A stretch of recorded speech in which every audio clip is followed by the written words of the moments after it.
నమస్తే welcome to morning edition. Morning edition లో ముందుగా హెడ్లైన్ చూద్దాం. విశాఖలో రెండో రోజు పవన్ కళ్యాణ్ పర్యటన. ఉత్తరాంధ్ర ముఖ్యనేతలతో జనసేనాని సమావేశం.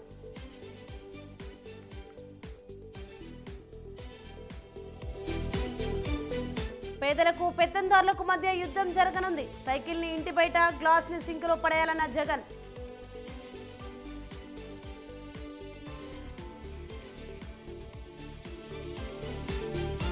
చంద్రబాబు వైఎస్ఆర్ కేసీఆర్ వల్లే హైదరాబాద్ అభివృద్ధి. ప్రగతి బాటలో పయనిస్తామన్న సీఎం రేవంత్ రెడ్డి.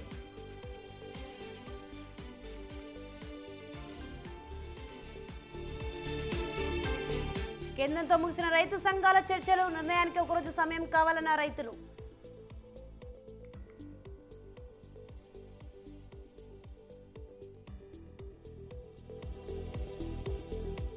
పంజాబ్లో ఒంటరిగానే పోటీ చేయనున్న ఆప్. ఢిల్లీలో కాంగ్రెస్ తో పొత్తు. సీట్ల పంపకాలపై చర్చిస్తున్న కేజ్రీవాల్.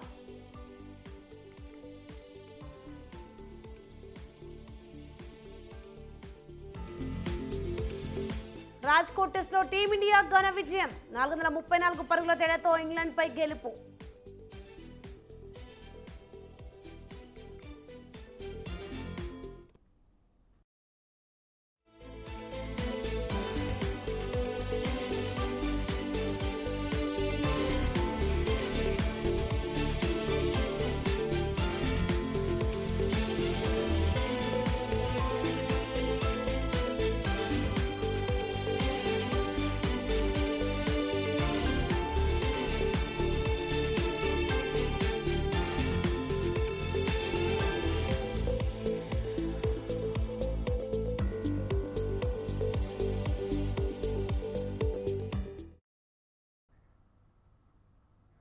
చండీగఢ్లో రైతు సంఘాలతో కేంద్ర మంత్రులు చర్చలు ముగిశాయి. సానుకూల చర్చలు జరిగాయని మంత్రి పీయూష్ గోయల్ తెలిపారు. కేంద్రం ప్రతిపాదనలపై సమయం కావాలని రైతు సంఘాలు కోరాయి. రేపటిలోగా నిర్ణయం ప్రకటిస్తామని రైతు సంఘాలు ప్రకటించాయి. అప్పటి వరకు ఢిల్లీ చలో కార్యక్రమం నిలిపివేసినట్లు తెలిపాయి.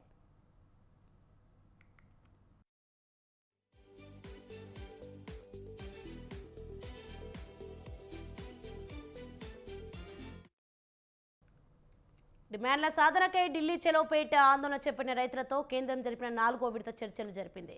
నిన్న సాయంత్రం 8:15 ప్రారంభమైన ఈ భేటీ తెల్లవారుజామున 1 గంట వరకు కొనసాగింది. ప్రభుత్వం తరపున వ్యవసాయ శాఖ మంత్రి అర్జున్ ముండా, వాణిజ్య మంత్రి పీయూష్ గోయల్, హోంశాఖ సహాయ మంత్రి నిత్యానంద్ రాయ్ రైతు నేతలతో చర్చలు జరిపారు. పంజాబ్ ముఖ్యమంత్రి భగవంత్ మాన్ సైతం ఈ సమావేశంలో పాల్గొన్నారు.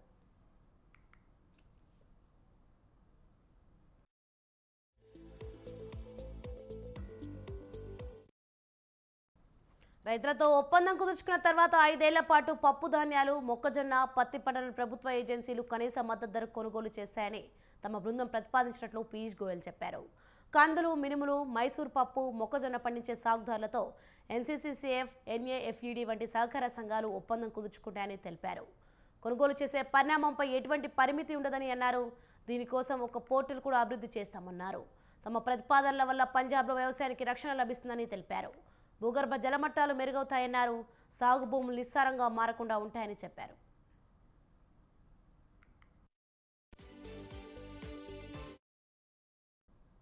ప్రభుత్వ ప్రతిపాదనలపై రైతు నేత శర్వాన్ సింగ్ పందేర్ స్పందించారు.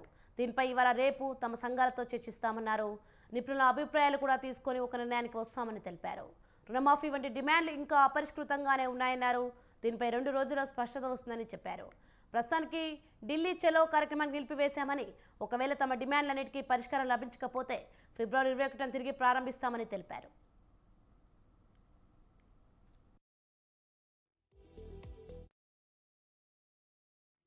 किसान मजदूर यूनियन और अन्य कुछ किसान संगठनों के प्रतिनिधियों के साथ बहुत ही अच्छे वातावरण में एक सकारात्मक चर्चा, नए विचारों के साथ, नई सोच के साथ कैसे भारत के किसानों के हित में जो माननीय प्रधानमंत्री नरेंद्र मोदी जी ने 10 वर्ष में अलग अलग काम किए, उसको और आगे बढ़ाने के हिसाब से लंबी चर्चा हुई है। भारतीय किसान मजदूर यूनियन और अन्य कुछ किसान संगठनों के प्रतिनिधियों के साथ बहुत ही अच्छे वातावरण में एक सकारात्मक चर्चा, नए विचारों के साथ, नई सोच के साथ कैसे भारत के किसानों के हित में जो माननीय प्रधानमंत्री नरेंद्र मोदी जी ने 10 वर्ष में अलग अलग काम किए उसको और आगे बढ़ाने के हिसाब से लंबी चर्चा हुई है। भारतीय బీజేపీ తెలంగాణలో ఎన్నికల సమరశంగం పూరించేందుకు సిద్ధమైంది. తెలంగాణలోని 17 స్థానాల్లో మెజార్టీ సీట్లు కైవసం చేసుకోవడమే లక్ష్యంగా ఆ పార్టీ ప్రజల వద్దకు వెళ్లనుంది. ఈ మేరకు రేపటి నుంచి చేపట్టే విజయ సంకల్ప యాత్రకు ఆ పార్టీ అన్ని ఏర్పాట్లు పూర్తి చేసింది. ఇవాళ కేంద్ర మంత్రి బీజేపీ రాష్ట్ర అధ్యక్షుడు కిషన్ రెడ్డి చార్మినార్ భాగ్యలక్ష్మి దేవాలయంలో ప్రచార రథాలను ప్రారంభించి ప్రత్యేక పూజలు చేయనున్నారు.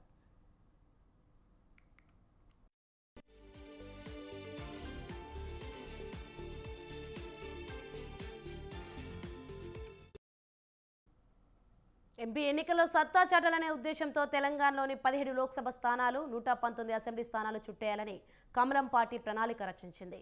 ఈ మేరకు 17 పార్లమెంట్ స్థానాలను 5 క్లస్టర్లుగా విభజించింది. 5 క్లస్టర్లలో భాగంగా మొత్తం 4238 కిలోమీటర్ల మేర ఈ రథయాత్రలు సాగనున్నాయి. యాత్రల ముగింపు సభకు ప్రధాని మోదీ రాబోతున్నట్లు పార్టీ వర్గాలు తెలిపాయి.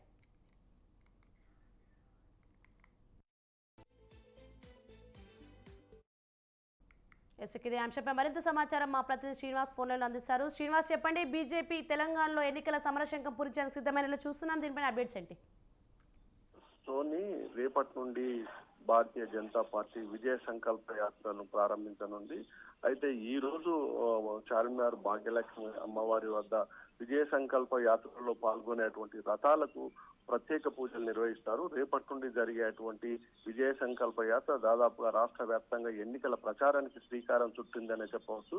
17 పార్లమెంటు స్థానాలను 5 క్లస్టర్గా విభజించి 5 క్లస్టర్లలో ఈ విజయ సంకల్ప యాత్ర జరగనుంది.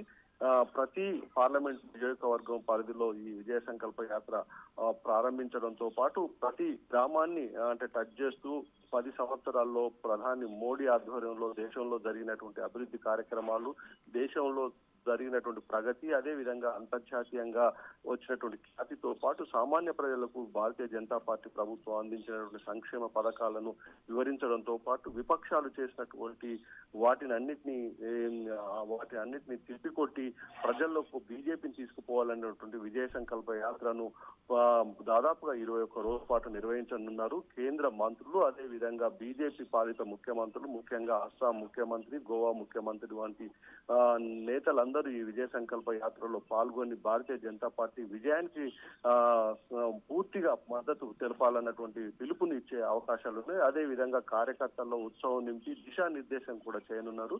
రేపటి నుండి జరిగేటువంటి విజయ సంకల్ప యాత్ర దాదాపుగా 4000 కిలోమీటర్ల పొడవున జరుగుతుందని చెప్తున్నారు బీజేపీ నేతలు. అదే విధంగా ఈ ముగింపు సభకు దాదాపుగా అన్ని విజయ సంకల్ప యాత్ర ముగించిన తర్వాత హైదరాబాద్ లో భారీ బహిరంగ సభ ఏర్పాటు చేయనున్నారు. ఈ బహిరంగ సభకు ప్రధాని నరేంద్ర మోడీని ఆహ్వానించారు. మొత్తంగా విజయ సంకల్ప యాత్రతోనే ఎన్నికల ప్రచారానికి శ్రీకారం చుట్టిందని చెప్పవచ్చు. Soni, thank you Srinivas.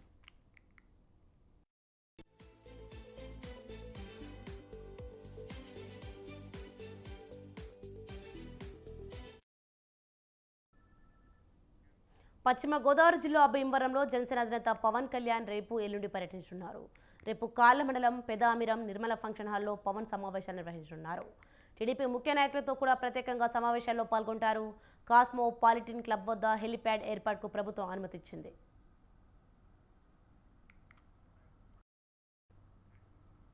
పవన్ కళ్యాణ్ ఇవాళ విశాఖలో పర్యటిస్తారు. ఉత్తరాంధ్ర జనసేన పార్టీ ముఖ్య నేతలతో ఆయన వరుసగా భేటీ కానున్నారు. పార్టీ ఆత్మీయ సమావేశంలో కూడా పాల్గొంటారు.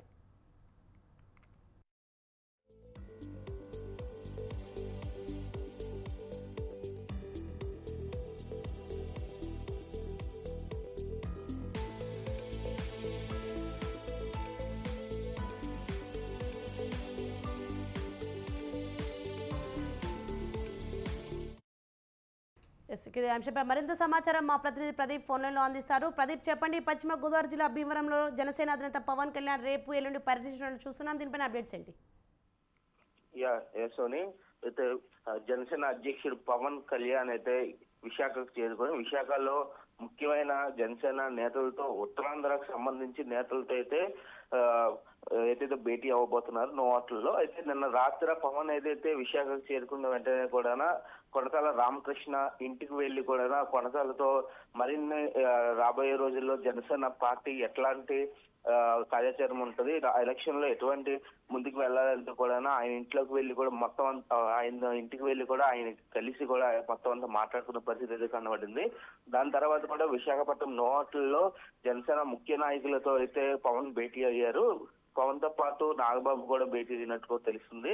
మొత్తానికి పవన్ అయితే ఏదైతే విశాఖ టూర్లు అయితే పవన్ ప్రతి ఒక్క నాయకులతో కూడా మాట్లాడి, అట్లాగే శ్రీకాకుళం జనసేన ముఖ్య నాయకులతో, అట్లాగే విజయనగరం జనసేన ముఖ్య నాయకులతో కూడా మాట్లాడుతూ కూడా ఉమ్మడి విశాఖ జనసేన నాయకులతో రాబోయే రోజుల్లో జనసేనకి ఎటువంటి ఎలక్షన్ లో ఎన్ని సీట్లు కేటాయిస్తారు నాయకులకి ముందే పవన్ అయితే చెప్పే అవకాశం అయితే కనబడుతుంది. అయితే మొత్తానికి అయితే పవన్ అయితే ముఖ్య నాయకులతో భేటీ అయిన తర్వాత కూడా ఒక క్లారిటీ అనేది కూడా ఉంటదంటూ కూడా తెలుస్తుంది. అయితే ఈ రోజు విశాఖపట్నంలో పలు నాయకులతోటి భేటీ అయిన తర్వాత రేపటి నుంచి ఉమ్మడి గోదావరి జిల్లాలో అయితే పవన్ పర్యటన చేయబోతున్నారు. దాని తర్వాత ఇదంతా ఏదైతే రానున్న ఎన్నికల కోసమే కేవలం పవన్ కళ్యాణ్ పార్టీలో ఉన్న ముఖ్య నాయకులతో, అదే జనసేన పార్టీ ముఖ్య నాయకులతో భేటీ అవ్వడానికి ఒక పవన్ టూర్ అనేది కూడా ఉన్నట్టు కూడా తెలుస్తుంది. ఏదైనా సరే విశాఖపట్నంలో ముఖ్య నాయకులతో పవన్ ఏదైతే భేటీ అయిన నేపథ్యంలో ప్రధానంగా పవన్ కళ్యాణ్ తో ఎవరైతే ముఖ్య నాయకులు జనసేన ముఖ్య నాయకులు ఎవరైతే భేటీ అవుతున్నారో అయితే సీట్ల విషయంలోనే కేవలం ఇలాంటి భేటీ అంటూ కూడా తెలుస్తుంది. అయితే నాగబాబు విషయంలో కూడా అనకాపల్లి నుంచి పార్లమెంట్ ఏదైతే ఎంపీ పోటీ చేస్తాడు నాగబాబు, దాని వల్లే వీళ్ళంతా నాయకులతోటి సమీక్ష అవుతుంది అంటూ కూడా తెలుస్తుంది. అయితే కొంత జనసేన సీట్లు అయితే కొన్ని దిక్కుల ఈ పొత్తు పరంగా కూడా కొన్ని దిక్కుల ఉంటుంది. మిగతా జనసేన నాయకులు ఎవరున్నా అలక్కంతా కూడా వాళ్ళకి ముందే పవన్ అయితే మాట వస్తాడంటూ కూడా ఈ యొక్క మీటింగ్ అయితే ఉంటదంటూ కూడా తెలిసింది. ఏదైతే ముఖ్య నాయకులతో సమావేశంలో మాత్రం చాలా పవన్ అయితే ఈ రోజు తెల్లారు 9 గంటల నుంచే మార్నింగ్ 9 గంటల నుంచే పవన్ అయితే ఈ యొక్క నాయకుల భేటీ అయితే మొదలవబోతున్నాయి. 9 గంటల నుంచి సాయంకాలం వరకున ముఖ్య నాయకులతో జనసేన ముఖ్య నాయకులతో అయితే భేటీ అవ్వబోతుంది. దీని నిరంతరం కూడా రేపటి నుంచి ఉమ్మడి గోదావరి జిల్లాలో అయితే పవన్ పర్యటన చేయబోతున్నారు. పర్యటన చేయబోతున్న నేపథ్యంలో గోదావరి జిల్లాల్లో ఏ జనసేన నాయకులు ఎవరైతే ఉన్నారో ముఖ్య నాయకులతో కూడా భేటీ అయ్యి, అట్లాగే ఎలక్షన్లలో ఉమ్మడి గోదావరి జిల్లాల్లో ఎట్లాంటి జనసేన పార్టీ స్టాండ్ తీసుకోబోతుందంటూ కూడా వాళ్ళతో మాట్లాడే పరిస్థితి అయితే కనబడుతుంది. Soni, thank you Pawan.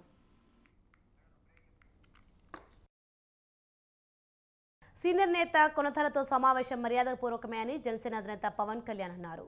ఈ భేటీలో ఎన్నికలు, ఉత్తరాంధ్ర సమస్యలపై మాట్లాడుకున్నామన్నారు. ప్రస్తుత రాజకీయ పరిణామాలు, రాష్ట్ర భవిష్యత్తుపై చర్చించామని తెలిపారు. పొత్తులపై టీడీపీ, బీజేపీ, జనసేన కలిసి నిర్ణయం తీసుకుంటామన్నారు. వచ్చిన తర్వాత మనస్ఫూర్తిగా కృతజ్ఞతలు తెలియజేసే పార్టీలోకి వచ్చినందుకు, అలాగే భవిష్యత్తులో పార్టీ నిర్మాణం పైన, ఎన్నికల పైన, సమస్యల మీద, రాష్ట్ర భవిష్యత్తు మీద ఇవన్నీ మాట్లాడుకున్నాం. చాలా గుణంకషంగా మాట్లాడుకున్నాం. మనసు ఢిల్లీ చంద్రబాబుకు ఎందుకు ఓటు వేయాలని ప్రశ్నించారు ఆంధ్రప్రదేశ్ సీఎం జగన్. రాప్తాడు సిద్ధం సభలో పాల్గొన్న ఆయన టీడీపీపై నిప్పులు చెరిగారు. పక్క రాష్ట్రంలో ఉంటూ ఇక్కడ రాజకీయాలు చేసేవాళ్ళు అవసరమా అని ప్రశ్నించారు. ప్రజలు చొక్కా మడతేసి చంద్రబాబు 2019 23 సీట్లకు పరిమితం చేశారని అన్నారు. మళ్లీ రంగురంగుల మేనిఫెస్టోతో చంద్రబాబు ప్రజలను మోసం చేసేందుకు వస్తున్నారని అన్నారు.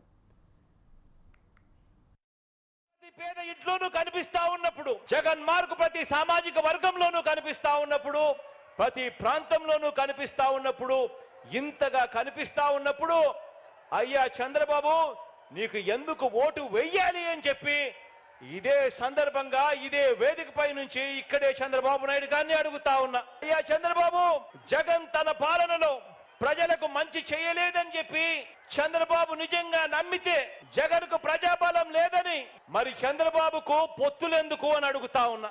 తన నడక కోసం అటో కర్ర ఇటో కర్ర, 2 కర్రలు ఎందుకయ్యా చంద్రబాబు అని అడుగుతా ఉన్నా. తన సైకిల్ తోయటానికి నీకు ఒక ప్యాకేజీ ఇస్తారు ఎందుకయ్యా అని అడుగుతా ఉన్నాను. వైఎస్ఆర్ కాంగ్రెస్ పార్టీని ప్రతి పేదవాడు కూడా తన గుండెల్లో పెట్టుకున్నాడు కాబట్టి ఈ రోజు చంద్రబాబు నాయుడు గారి గుండెల్లో రైళ్లు పరిగెత్తా ఉన్నాయని. హైదరాబాద్తో తెలంగాణ రాష్ట్రం మొత్తం అభివృద్ధి చెందేలా ప్లాన్ చేశామని సీఎం రేవంత్ రెడ్డి అన్నారు. గత 30 ఏళ్లుగా చంద్రబాబు, వైఎస్ఆర్, కేసీఆర్ హైదరాబాద్ను ఎంతో అభివృద్ధి చేశారని సీఎం రేవంత్ రెడ్డి అన్నారు.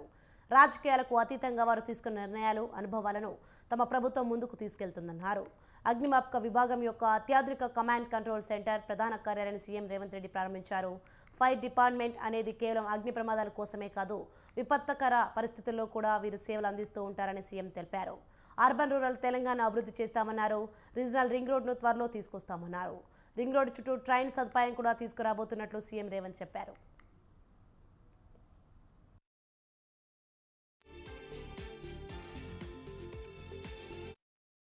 ఈ నగరం ఎంత వేగంగా అభివృద్ధి చెందిందో, ఈ నగరం వేగంగా అభివృద్ధి చెందడానికి గత ముఖ్యమంత్రులు ఏ ప్రయత్నం చేసిండ్రో వాళ్ళ ముగ్గురి అనుభవాల నుంచి పాఠాలు నేర్చుకొని కొత్తగా నూతనంగా ఇంకా హైదరాబాద్ నగరాన్ని అభివృద్ధి పదం వైపు వేగంగా నడిపించడానికే మా ప్రభుత్వం ప్రయత్నం చేస్తుంది. ఇన్నర్ రింగ్ రోడ్ వేసినప్పుడు అసలు రింగ్ రోడ్ అనే విధానము, ఫ్లైఓవర్లు కట్టినప్పుడు ఫ్లైఓవర్ల విధానం కాంగ్రెస్ పార్టీని ఆ రోజు ముందుకు తీసుకొచ్చి, ఔటర్ రింగ్ రోడ్ కూడా ఆ రోజు చంద్రబాబు నాయుడు గారు ప్రతిపాదించారు. కంప్లీట్ ఔటర్ రింగ్ రోడ్ లేకుండే పార్షియల్లీ బైపాస్ రోడ్ లాంటిది ఎయిర్పోర్ట్కి ఈ ప్రాంతం నుంచి ఉండాలి, గచ్చిబౌలి ఈ ప్రాంతం నుంచి అని ఆలోచన చేస్తే తర్వాత రాజశేఖర రెడ్డి గారు ముఖ్యమంత్రి అయిన తర్వాత కంప్లీట్గా హైదరాబాద్ నగరానికి ఒక మణిహారంగా ఉండాలి అని చెప్పి ఔటర్ రింగ్ రోడ్డును కానీ అంతర్జాతీయ ఎయిర్పోర్ట్ను అంతకుముందు ప్రభుత్వం తీసుకున్న నిర్ణయాలను కొనసాగించి అంతకంటే ఇంకా ఉన్నతంగా అభివృద్ధి చేయడం జరిగింది. డిప్యూటీ సీఎం అంజాద్ బాషా ప్రజల ప్రభుత్వ ఆశను దోచుకున్నాడని కడప టీడీపీ ఇన్ఛార్జ్ మాధవిరెడ్డి మండిపడ్డారు. మహిళలు అంటే అంజాద్ బాషా బ్రదర్స్కు కనీస గౌరవం లేదన్నారు. డిప్యూటీ సీఎం సోదరుడు అహ్మద్ మహిళల పట్ల అగౌరవంగా మాట్లాడుతున్నాడని, అహ్మద్ను తరిమికొట్టే రోజులు దగ్గర పడ్డాయన్నారు. టీడీపీ అధికారంలోకి వచ్చాక అంజాద్ బాషా ఆస్తుల చిట్టాను బయటికి తీసి న్యాయ విచారణ జరుపుతామన్నారు ఆమె తెలిపారు.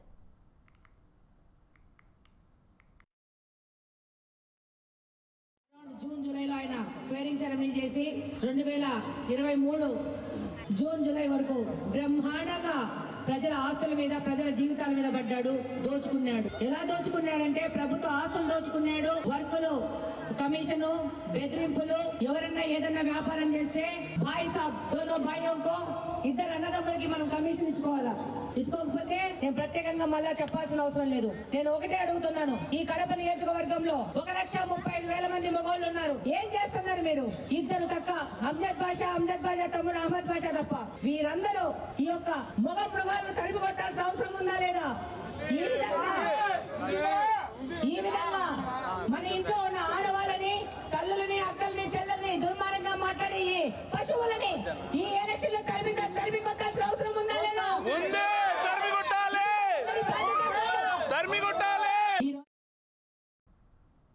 విశాఖలో నేవీ మిలన్ 2024 అంతర్జాతీయ నౌకాదళాల ఉత్సవం జరగనుంది. తూర్పు నౌకాదళ ఆధ్వర్యంలో జరగనున్న ఈ వేడుకలకు పలు దేశాల నుంచి నేవీ సిబ్బంది హాజరు కానున్నారు. నేటి నుంచి 27 వరకు విశాఖ వేదిక 10 రోజుల పాటు కార్యక్రమం జరగబోతోంది. మొత్తం 50 దేశాల నుంచి నేవీ బృందాలు ఈ అంతర్జాతీయ నౌకాదళాల ఉత్సవంలో పాల్గొనున్నాయి. 2022 తర్వాత మళ్లీ 2 ఏళ్లకు దీనిని విశాఖలోనే నిర్వహిస్తున్నారు.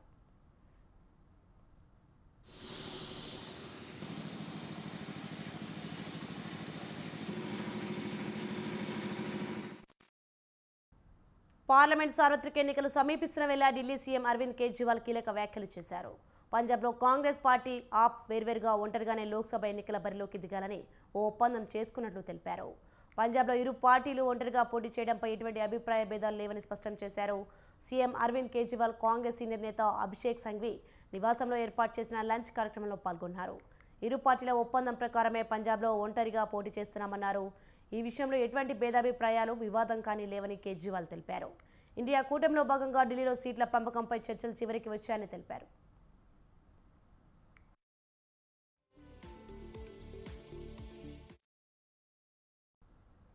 వచ్చే 100 రోజులు ఎంతో కీలకమని ప్రధాని మోదీ అన్నారు. కొత్త ఉత్సాహంతో పనిచేయాలని బీజేపీ శ్రేణులకు సూచించారు. బీజేపీ కార్యకర్తలు ప్రతి ఇంటికి, ప్రతి ఓటరు దగ్గరికి వెళ్లాలని, పార్టీ శ్రేణులు ఐక్యంగా పనిచేయాలని కోరారు. బీజేపీ నేషనల్ కౌన్సిల్ సమావేశంలో మోదీ పాల్గొన్నారు. గత 10 ఏళ్లలో దేశ రూపురేఖలు మారిపోయాయన్నారు మోదీ. ఉగ్రవాదం, అవినీతి నుండి దేశానికి విముక్తి కల్పించామని పేర్కొన్నారు.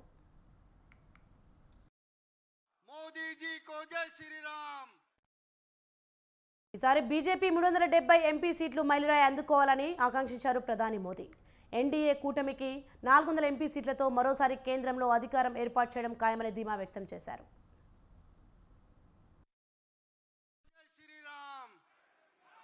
सारे लक्ष्यों की प्राप्ति के लिए पहली शर्त है सरकार में भाजपा की जोरदार वापसी।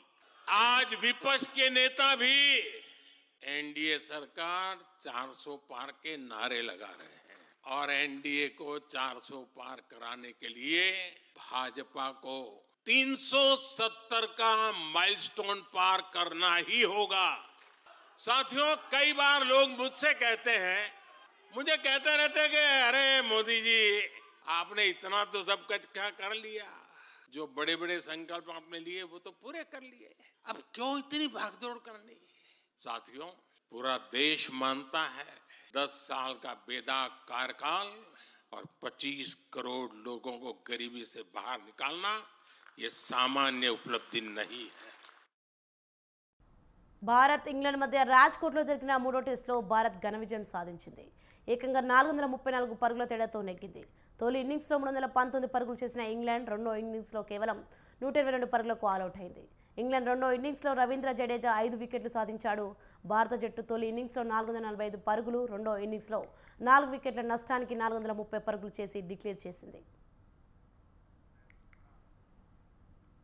భారత జట్టు 3 ఆటగాళ్లు సెంచరీలు సాధించారు. తొలి ఇన్నింగ్స్లో కెప్టెన్ రోహిత్ శర్మ 131 పరుగులు, రవీంద్ర జడేజా 112 పరుగులు చేస్తే రెండో ఇన్నింగ్స్లో యశస్వి జైస్వాల్ అజేయంగా 214 పరుగులు చేశాడు. శుభమన్ గిల్ 91 పరుగులు చేశాడు. తొలి టెస్ట్ ఆడుతున్న సర్ఫ్ రాజ్ ఖాన్ తొలి ఇన్నింగ్స్లో 62, రెండో ఇన్నింగ్స్లో 68 పరుగులు చేసి తొలి టెస్ట్లోనే తన బ్యాటింగ్ సత్తా నిరూపించుకున్నాడు. 2 ఇన్నింగ్స్లలోనూ చెరో అర్ధ సెంచరీ చేశాడు.